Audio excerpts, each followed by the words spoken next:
அன்பிற்கினிய மெகா தொலைக்காட்சி நேயர்களுக்கு வணக்கம். வணக்கம். இன்று நாம் தலைக்கு குளிக்கும் எண்ணெய், தலை குளிக்க உபயோகிக்கும் எண்ணெயை எப்படி தயாரிப்பது என்பதை பார்க்க போகிறோம். அது என்ன எண்ணெயை அது என்ன தயாரிக்கிறது, எண்ணெயை எடுத்து டைரெக்டாக தலையில் வச்சா போச்சு அப்படின்னு நினைக்கலாம். இல்லை, நம்முடைய பாரம்பரிய வழக்கம் அதுவல்ல. நிறைய பேருக்கு எண்ணெய் தேய்ச்சி குளிக்கிறதுனா தீபாவளிக்கு எண்ணெய் தேய்ச்சி குளிக்கிறது அப்படின்னு நினச்சிட்டு இருக்காங்க. அதை விட்டால் சில சுற்றுலாத்தலங்களுக்கு போகும்போது மசாஜ் பண்ணும்போது எண்ணெய் வச்சு குளிக்கிறதோட சரி அப்படிங்கிற மாதிரி. பெருவாரியான உடல் உபாதைகள் நமக்கு எண்ணெய் தேய்ச்சி குளிக்காதனால தான் வருது. உடற்சூடு, வாதம், பித்தம், கபம் என்று சொல்கின்ற வகையிலே பித்தம் அப்படிங்கிறது உடல் உஷ்ணம் சம்பந்தப்பட்டது. இந்த பித்தம் தொடர்பான நிறைய வியாதிகளுக்கு முழு முதற் காரணம் நாம் எண்ணெய் குளியலை மறந்ததே.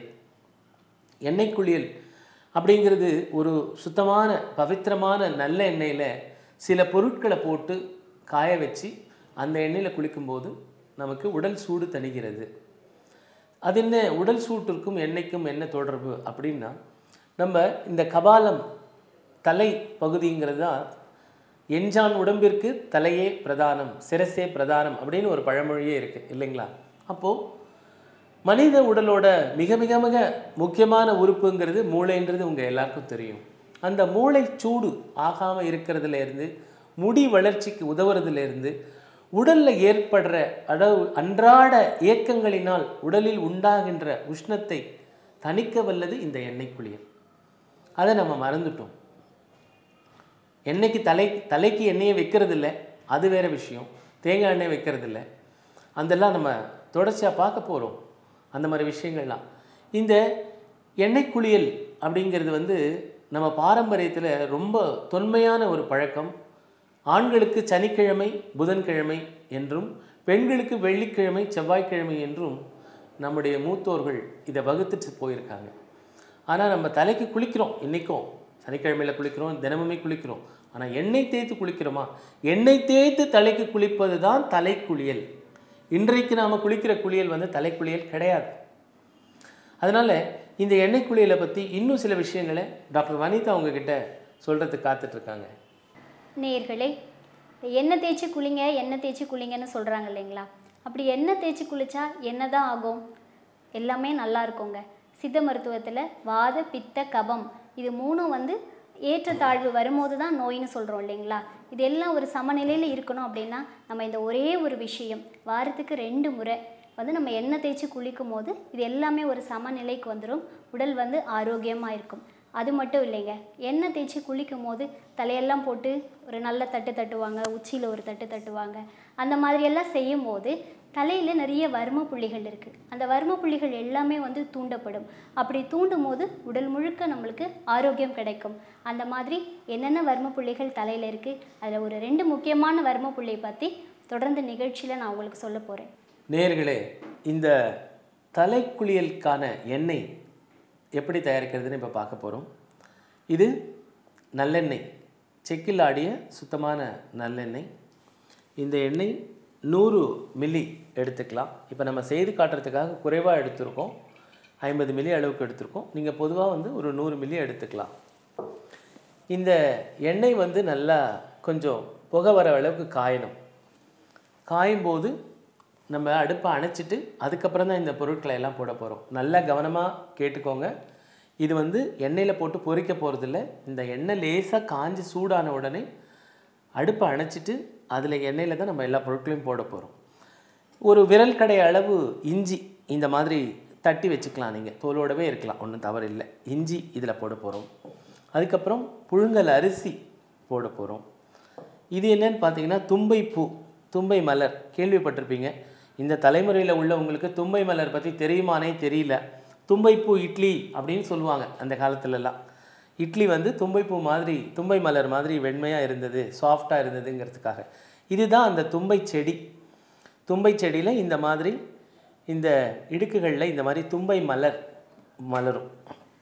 இது இப்போ எண்ணெய் காஞ்சி முடிஞ்சது. அதனால் நம்ம இந்த இஞ்சி ஒரு துண்டு அதில் போடுறோம்.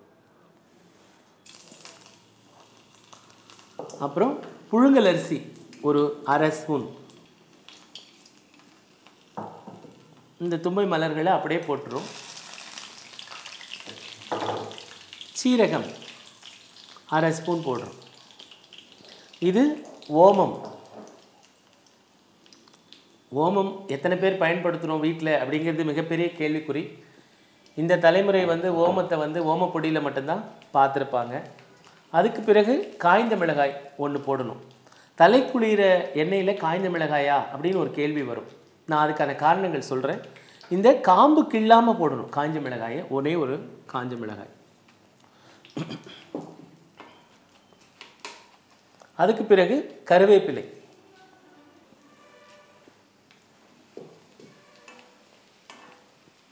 இப்போ இதெல்லாம் போட்டாச்சு. நம்ம இதில் பார்த்தீங்கன்னா இஞ்சியை ஏன் போடுறோம் அப்படின்னா, இஞ்சி நம்ம தெரியும், இஞ்சி பித்தத்தை தணிக்கும், வாதத்தையும் கண்டிக்கும். அதனால் இஞ்சி போடுறோம். அதே மாதிரி ஓமம்ங்கிறது ஒரு மகத்துவமான மூலிகை, அதனால் அது சேர்க்குறோம். சீரகம் குளிர்ச்சியானது, அதனால் சேர்க்குறோம். புழுங்கல் அரிசியும் குளிர்ச்சியானது. அதே போல் தும்பைப்பூ கண்களுக்கு நல்லது, கண்களோட பார்வை பளிச்சுன்னு தெரியும். அதனால் கருவேப்பிலை உங்கள் எல்லாருக்கும் தெரியும், கருவேப்பிலையில் இரும்பு சத்து இருக்குது. தலைக்கு பூசிக்கிற எண்ணெய் தயாரிப்புகளில் கருவேப்பிலை நிச்சயமான ஒரு இடத்தை பிடிக்கும்.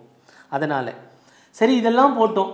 காரமான காஞ்ச மிளகாய் ஏன் போட்டோம் அப்படின்னா, மிளகாயில் இருக்கிற சத்தானது போயிட்டு நம்ம மண்டையில் இருக்கிற நுண் துகள்கள், நுண் ஓட்டைகள் இருக்குது இல்லைங்களா, போரஸ், அதையெல்லாம் ஓப்பன் பண்ணி விடும். இந்த எண்ணெயை போட்டு தேய்க்கும் போது அதில் காய்ந்த மிளகாயோட சத்தாகப்பட்டது என்ன பண்ணுதுன்னா, மயிர்கால்கள் அப்படின்னு சொல்லக்கூடிய துளைகளை ஓப்பன் செய்ய வைக்கும். அப்போது அது ஓப்பன் ஆகும்போது என்ன ஆகுது, இந்த எண்ணெயோட சத்தெல்லாம் தலையில் போகும். எண்ணெய் தேய்க்கிறதுங்கிறது எண்ணெயை வச்சு நல்லா அரைக்கி தேய்ச்சி நம்ம ஒரு 20 நிமிடம் ஊற வச்சு அதுக்கப்புறமா சேக்காய் போட்டு குளிக்கணும். ஷாம்பு அல்ல, சேக்காய். வீட்டில் தயாரிச்சதோ இல்லை கடையில் வைக்கிறதோ நல்ல சேக்காயாக பார்த்து உங்களுக்கு செட் ஆகக்கூடியதாக பண்ணிட்டு வந்தோம்னா, ஆண்கள் வாரத்துக்கு 2 முறைன்றது நம்ம தமிழ் பாரம்பரியம் சொல்லுது. குறைஞ்சபட்சம் ஒரே ஒரு முறையாவது, வாரத்தில் ஒரு முறையாவது நல்லெண்ணெய் தேய்ச்சி தலைக்கு குளிச்சிங்கன்னா தலைமுடி பாதுகாப்பாக இருக்கும். எந்த ஹெல்மெட் போட்டாலும் உங்கள் முடியெல்லாம் கொட்டாது. ஸோ நல்லெண்ணெய் இப்படி தயாரித்து வச்சுக்கலாம். சரிங்க, இப்படி தயாரிச்சிட்டோம், இந்த எண்ணெய் இப்படியே இருக்கணுமா, இதை வடிகட்டணுமா? ஆனால் எதுவும் வடிகட்டலாம் தேவையில்லை. அதை எடுத்து நம்ம அப்படியே ஒரு டைட் கண்டெய்னரில் ஊற்றி வச்சுக்கலாம். ஆறின பிறகு நீங்கள் அதை க்ளோஸ் பண்ணி வச்சுக்கலாம். பார்த்துங்க, பார்க்குறதுக்கே எவ்வளோ அழகாக இருக்குது பார்த்தீங்களா இந்த எண்ணெய். இது இப்படியே ஊறிட்டுருக்கலாம். இந்த பொருட்கள் எல்லாம் நம்ம வேணுங்கிற போது அப்படி அப்படியே எடுத்து இதை தடவிக்கலாம். இந்த மூலிகைகள் இதிலே ஊறும்படியாக இருக்கலாம். மீண்டும் கூட ஒரு முறை நல்லெண்ணெய், வெறும் நல்லெண்ணெய் காய்ச்சி ஆற வச்சு கூட இந்த மூலிகைகளில் கலந்து கூட பயன்படுத்திக்கலாம். இவ்வளவு சிறப்பு வாய்ந்த ஒரு நல்லெண்ணெய் குளியல் உங்களுடைய உடம்போட பித்தத்தை பெருவாரியாக தணிக்க வல்லது. அந்த பித்தம் தணிப்பதன் வாயிலாக பெருவாரியான நோய்களிலிருந்து நமக்கு விடுதலை கிடைக்கும். நேயர்களே, இப்போ இந்த எண்ணெய் தயாராகிடுச்சு. இந்த எண்ணெயை வாரத்துக்கு ஒரு நாள் அல்லது மாதத்துக்கு ஒரு நாளாவது கண்டிப்பாக நீங்கள் பயன்படுத்தி தலைக்குளியல் செஞ்சே ஆகணும். இந்த மாதிரி விஷயங்களெல்லாம் விட்டதுனால தான் இன்றைக்கி ஏகப்பட்ட நோய் நொடிகள் வந்துடுச்சு. நீங்கள் மட்டும் இல்லை, குழந்தைகளுக்கு இதோட முக்கியத்துவம் சொல்லுங்கள். அவங்க புரிஞ்சுக்குவாங்க. ரொம்ப ஸ்மார்ட்டாக இருக்காங்க இப்போல்லாம் பசங்க. நம்மளை விட அவங்களுக்கு ஹெல்த் கான்ஷியஸ் ரொம்பவே அதிகமாக இருக்குது. அதனால் குழந்தைங்களுக்கு இந்த விஷயத்தை நீங்கள் சொல்லிக் கொடுங்க. கண்டிப்பாக வாரத்துக்கு ஒரு நாள் நீ எண்ணெய் தேய்ச்சி குளிக்கணும். குளிக்கும் போது நிறைய பிரச்சனைகள் வராது. நம்ம நிறைய விஷயங்களை விட்டுட்டோம், திரும்பவும் அது எல்லாத்தையும் கொஞ்சம் இழுத்து பிடிச்சி நம்ம அன்றாட வாழ்க்கையில் கொஞ்சம் பயன்படுத்த பார்ப்போம். என்ன நேயர்களே, எண்ணெய் குளியலுக்கான எண்ணெய் எப்படி தயாரிக்கிறதுன்னு பார்த்தாச்சு. இனி ஒவ்வொருத்தர் வீட்லேயும் சனிக்கிழமான ஆண்களும் வெள்ளிக்கிழமான பெண்களும் இதே மாதிரி எண்ணெயை தயார் பண்ணி குளிப்பீங்கன்னு நம்புகிறோம்.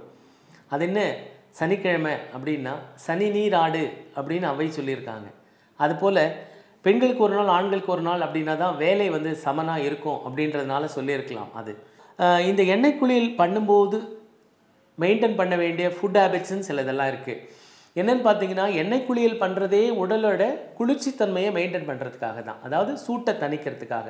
அப்போது நம்ம எடுத்துக்கிற உணவு அதிகப்படியான உஷ்ணமான உணவும் இல்லாமல் அதிகப்படியான குளிர்ச்சியான உணவும் இல்லாமல், அதாவது குறிப்பாக ரொம்ப குளிர்ச்சியான உணவுகளை தவிர்க்கிறது நலம். முள்ளங்கி சாம்பார், அந்த மாதிரி இளநீர் இந்த மாதிரி உணவுகளை எண்ணெய் குளியல் பண்ணுற அன்னைக்கு தணிச்சிடணும். ஏன்னா அவுட்டர்லேருந்து நம்ம வெளிப்புறமாகவே உடலை வந்து குளிர்ச்சி அடை செய்வதால் உட்புறமாக குளிர்ச்சியான பதார்த்தங்களை தவிர்ப்பது நலம். இந்த மாதிரி மெயின்டைன் பண்ணிட்டு வரும்போது நம்ம உடலில் வந்து நிறைய பிரச்சனைகள் வந்து சீராகும். எனவே ஒவ்வொருத்தரும் இனிமேல் வீட்டில் எண்ணெய் குளியலை பராமரிக்கிறோம் அப்படின்னு கேட்டுக்கிறோம். இதே மாதிரி இன்னும் நிறைய விஷயங்கள் இந்த நிகழ்ச்சியின் வாயிலாக உங்களுக்கு தர காத்திருக்கிறோம். தொடர்ந்து இணைந்திருங்கள். நன்றி, வணக்கம். வணக்கம்.